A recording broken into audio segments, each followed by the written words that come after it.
Good afternoon. Allegheny County Executive Rich Fitzgerald here with Dr. Deborah Bogan to give our weekly update on COVID-19. There's been a lot of news in the last few days regarding the 5 to 11-year-olds that Dr. Bogan will fill you in, and I think it's really important. The one thing I think we've tried to do with these briefings over the last year and a half is give you the latest and best information to be able to make decisions and be able to make the safest decisions that's best for you and your family, and we've really tried to do that, and we'll continue to do that. As Dr. Bogan will report, numbers are kind of plateauing and not going down as much as we'd like, but certainly not going up, which is good news.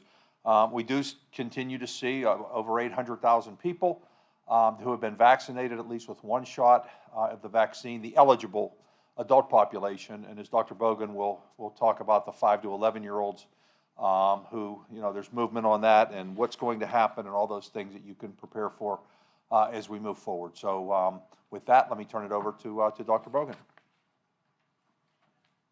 Thank you, County Executive. Good afternoon. Again, thank you for joining us today. Let's start with the numbers.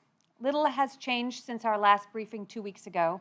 We're still seeing over 300 new cases a day, which is slightly lower than previous weeks, but not by much.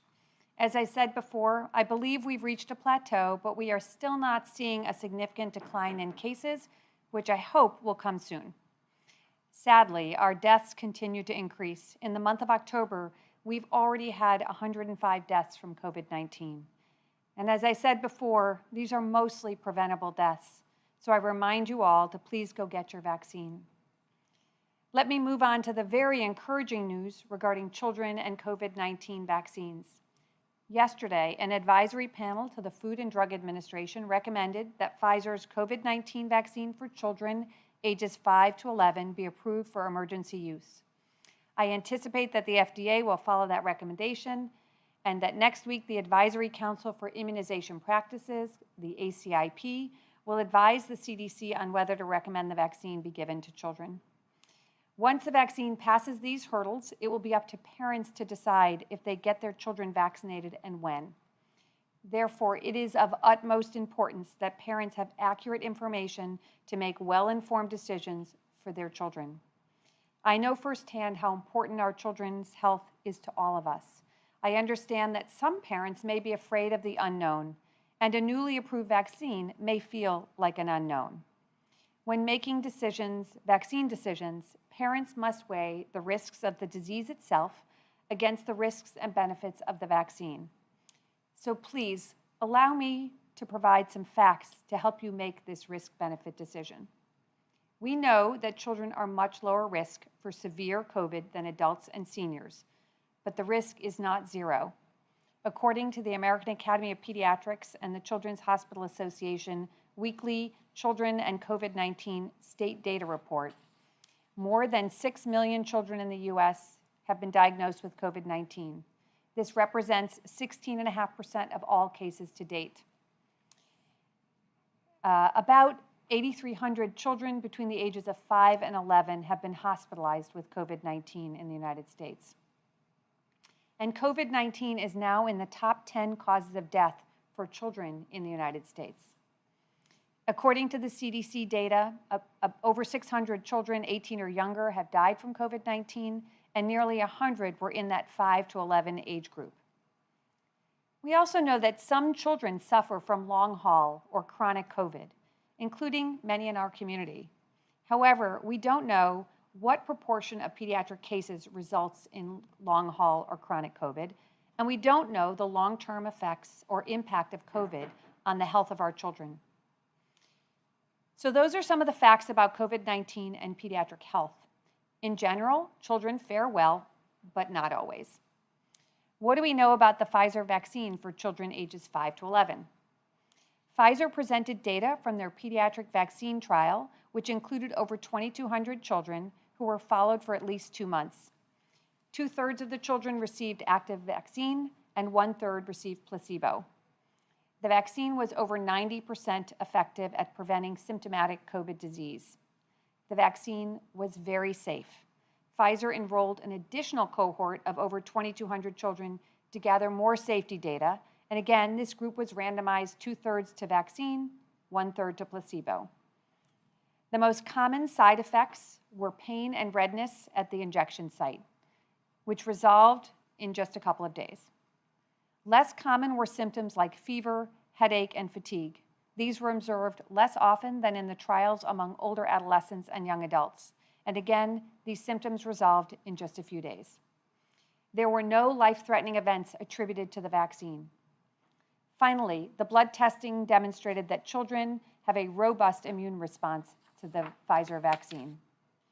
So, based on the data presented to the FDA panel, the advisory group concluded that the benefits of the vaccine to protect against COVID outweigh the risks of the vaccine. We also know that getting the vaccine not only protects your child, it contributes to the greater good by protecting the people who encounter your child. Let me now turn to how would your child get vaccinated.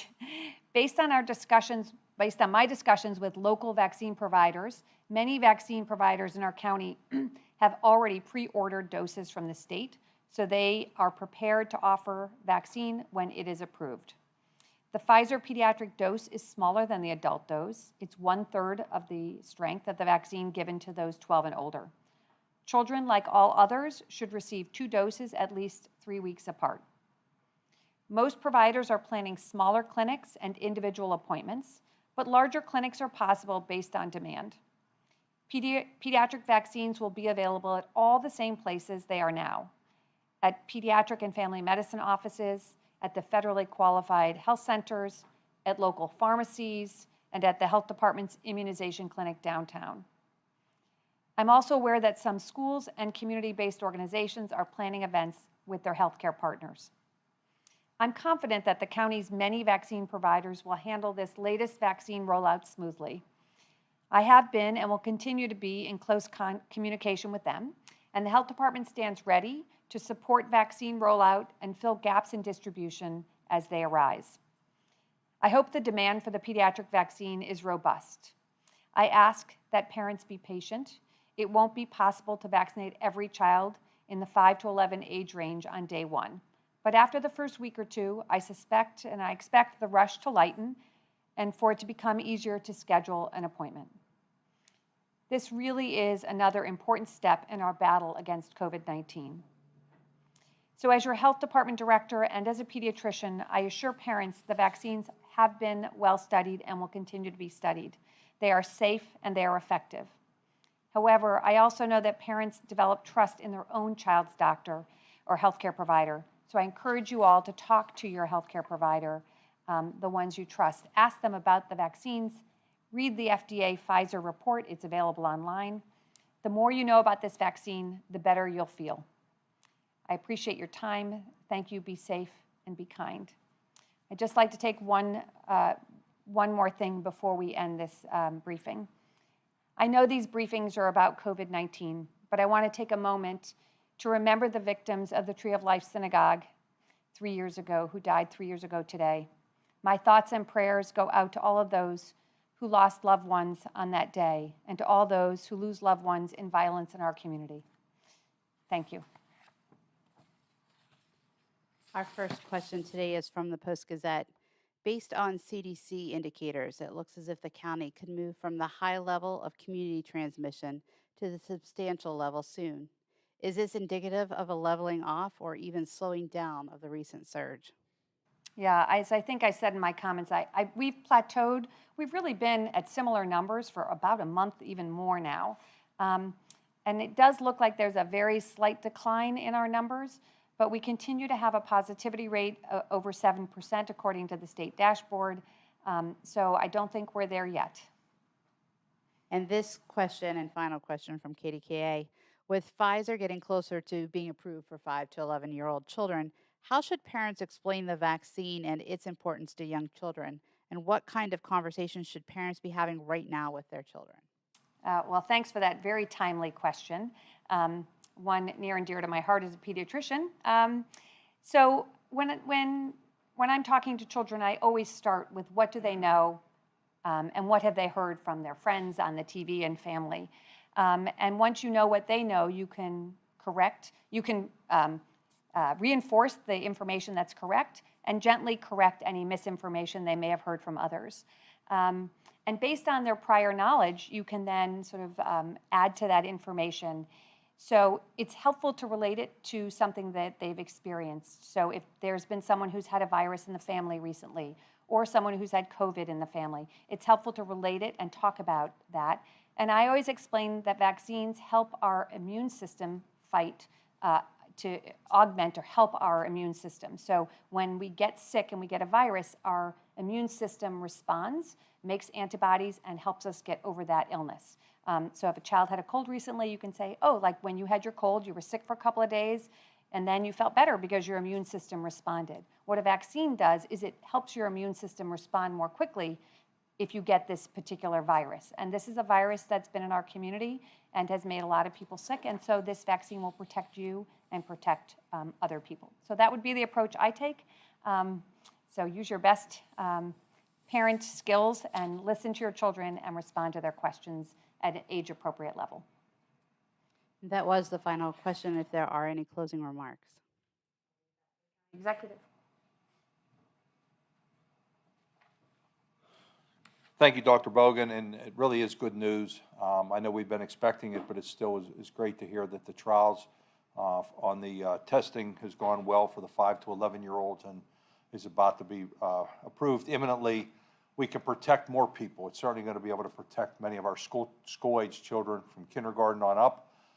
As everyone becomes eligible for the vaccine, it just protects more and more of our people, and we want to make sure that we're protecting as many people as we can. And obviously, for those of you who are eligible over the age of 12, please go ahead and get the vaccine to protect yourself. We know it's the best way to protect ourselves.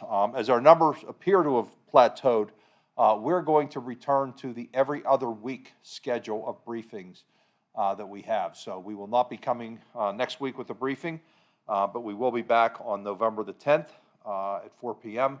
Again, everybody continue to stay safe, follow the guidelines as we get hopefully on the other end of this pandemic and get back to normal, being with our families, friends, and coworkers. So we will see you in 2 weeks. Thank you. As the county executive noted, our next regularly scheduled briefing will be in 2 weeks on Wednesday, November 10th, 2021 at 4 p.m. Thank you for joining us.